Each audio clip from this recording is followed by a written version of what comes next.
وكوحدي حنقابة هي هبة فنكا أوفره ضرور بنفليا يعني يارتا فوقو قادم حيرا نيجي جعل waxaan ku dalmanow dunida saddexaad iyo dawladaha Afrikaanka wixii deeq ku baxaysay dib u dhis loogu qorsheeyay dalalkii bixinayay dorato way ka noqdeenba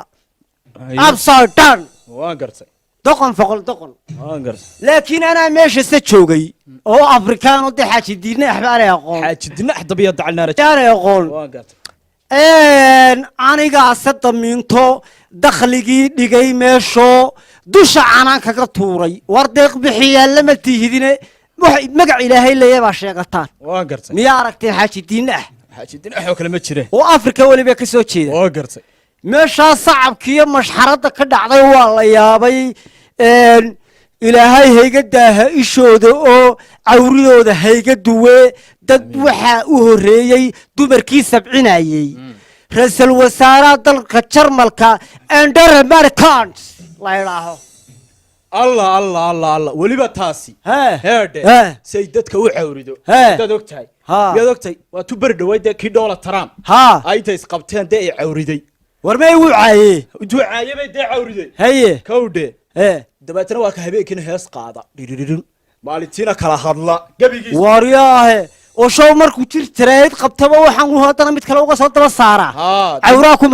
ku maqan marna uu heesay marna uu kala hadlayay kowde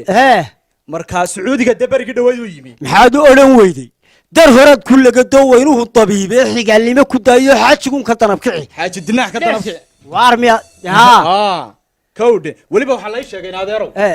in madaxweynaha Faransiiska gabadhiisa ay ayaan dhawaad ku laga daweyl dhakhtarka taalo war waa sigtay laakiin sacab iyo bashxarad baa istaagay warniyo inaan taydii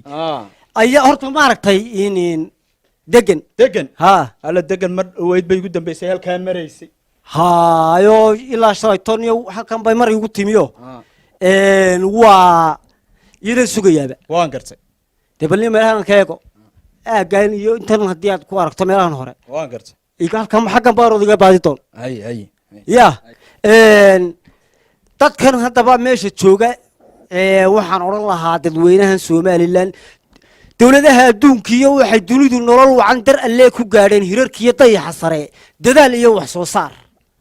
idinkuna dadkayga oo sidii ay darxumo iyo da'yartan saboolnimo duuga nolosha ayaa doona uga badbaado ii waran ma sha Allah alxamdulillah ilaahay safarkayga ma kugu soo ha aabo